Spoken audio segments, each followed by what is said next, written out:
I'm Joe Taylor from the Mount Blanco Fossil Museum in Crosbyton, Texas. There were giants in the earth in those days, and also after that, when the sons of God came in unto the daughters of men, they bare children to them. The same became mighty men, which were of old, men of renown. But one of these islands, they put this road in, and they hit these giant skeletons. They were 18 to 24 feet tall. You may have heard of those, written up in Fate magazine. Well, it just sounds incredible. One of the guys that was there got back to America, and he said, "Y'all hear about that stuff we found over there?" "What?" "No, we didn't hear about it." "Well, you mean we dug up these giant humans and you didn't hear about it?" The other thing about these skeletons they found over in the South Pacific, they were 18 to 24 feet tall. Yours on the second floor up here, 12.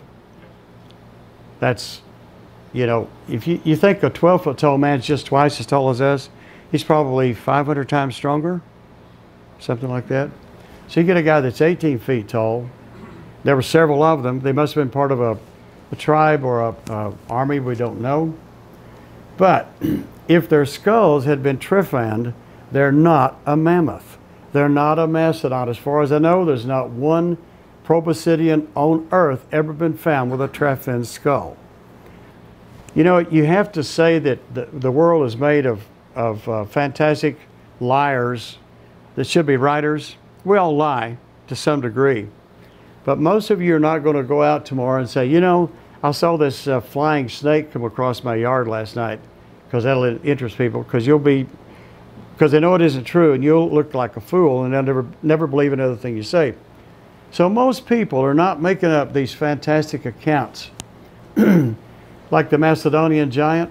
Go, well, that's just that stuff in, you know, over there in the ancient world, and making up all these things about these kings, god kings, and all that sort of stuff. Well, the Macedonian giant, they said his skull held 210 pounds of corn. That's probably wheat, maybe, or something. Anyhow, 210 pounds of corn, you're looking at something about that big, maybe. Well, that would fit a man 96 feet tall. And like I said, it wouldn't be a mastodon because you wouldn't get but a gallon or two in there. That's what 200 pounds would fit in if you were a human. The results were the Nephilim.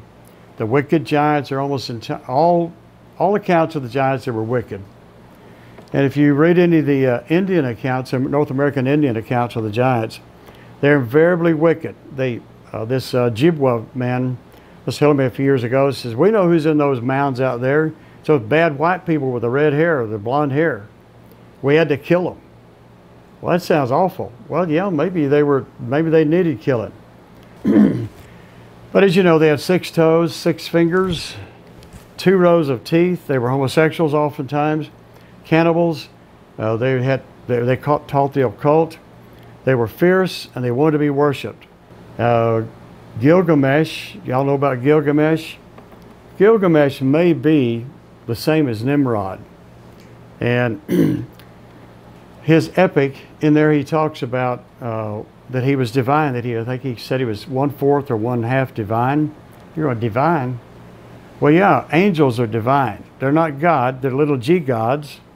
But if you're part angel, you would claim to be divine. But notice how big this guy is, how much bigger he is than the men around him. He's probably 8 or 9 feet tall, which again, if you've ever been around a 7-foot tall basket player, it's kind of inspiring. You're like, wow, this is not usual. But you get a guy that's 8, 9, 10 feet tall. So several years ago, about 20 years ago now, this old cowboy called me up and said, hey, I want to tell you my story. So I went down there to his ranch. It's somewhere around Post, Texas, or Double Mountain, they call it down there. So I had my recorder going, and he's just an old cowboy. So he's 15. He and another guy were out looking around there, you know, a lot of canyons and stuff, and a lot of Indian burials and all sorts of things. Said they came on this place, there were some bones, big bones. So they dug on them and went and got a professor from Texas Tech University. Professor came out, dug them up, they dug up a 12-foot tall man, 12 feet tall like your skeletons. But that's not all. They dug up a man 3 feet tall with him. Not a baby, not a kid. How tall are you, son? Thor? Is he over 3 feet? Oh, yeah. What if you were a man that size? Would you hang out with a man 12 feet tall? You'd have to be running all the time, or maybe he carried you, and you're the guy who says, "Go get me that rabbit." I don't know why, but there's 3 of these things. The 3 reports I've found where a 12-foot tall man was buried with a man 3 foot tall. Go figure. I don't know. And I've forgotten all about the weird stuff this guy said happened when they were there. There's some really strange stuff. For one, he was looking in a pit over here close to the grave. There's always rattlesnakes in it. And I thought, weird. Well, they protect him. And all of a sudden, something slams him in the back, nearly knocks him down. He turns around to get his buddy. His buddy's over here, way away. So, ooh, I don't know. Got on the horse. The horses were spooked. They weren't spooky horses. So they hightailed it. Is that enough for them? I can't explain that. It probably has something to do with the conquistadors. This is depicting Nimrod. Well, you notice he isn't wearing any armor. And he's got this bull up by the leg, and his hand is apparently thrust into his chest to grab his heart. Okay, if you ever worked with cattle, you know that you just can't do that. But if you're 10, 11 feet tall, and you have super strength, you grab the thing and that's what you do. You know, some of these karate guys can do things like that. We just say, well, we don't know, maybe that's a calf. Not with those horns. Look at those horns. Those are bull horns. Okay, let's just put that bull down on the ground. Now how tall is Nimrod? Can animals get to be that tall? Well, this is a old steer. One of my friends said he actually knew that steer. They called him Satan. He was black. Just an old steer, kind of docile. And they finally had to bury him because he slipped on the ice and he couldn't get up. Well, if he weighed, I think he weighed 6,000 pounds and he couldn't get up. He's a big animal. All right, so animals today get that big. Nothing's getting as big as it used to. So Nimrod may have been as much as 10 feet tall. There he is. They took a photograph of these 2 guys fighting, Heracles and Aeneas. That must have been some fight. Got these girls back there screaming, "You're going to hurt each other. You're going to tear the refrigerator up. Stop, stop." You know how mothers are. My brothers and I used to get into fights in the kitchen. Can y'all go outside? Don't fight in the kitchen. So is there any evidence of man before the flood? Within the 1,500 years from the creation down to the time of the flood? Well, if you figure that dinosaurs are egg layers, and they're going to lay maybe who knows how many eggs a year, and after a while nothing can bother them. Well, in 1,000 years, 500 years, you're going to have a lot of lizards.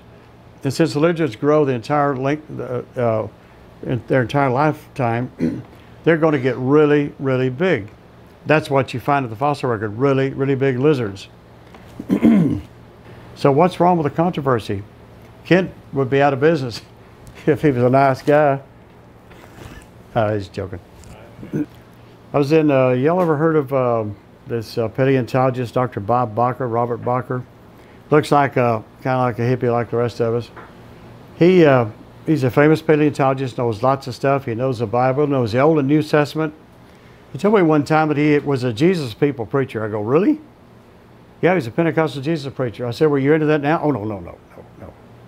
So he's Jewish, so he knows the Jewish Bible, knows all this stuff. Anyway, we were in a restaurant one day, and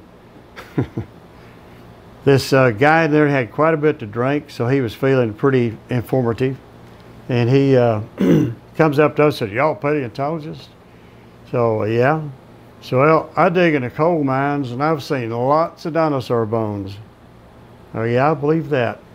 Those forests up there, those giant fern forests and other things up there, the palm forests in North Dakota, South Dakota, they're full of dinosaur bones.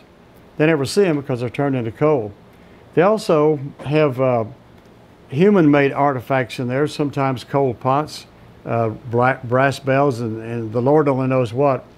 As a friend of mine came to the museum one time and he said, you know, my dad was a coal miner back in the 20s when it was all done by hand. You know, they drill a hole and blast it out, come in and shovel it all out. He said my dad wasn't a Christian, but he came home one day and he says, son, I found something real strange in the mine today. What was that, Dad?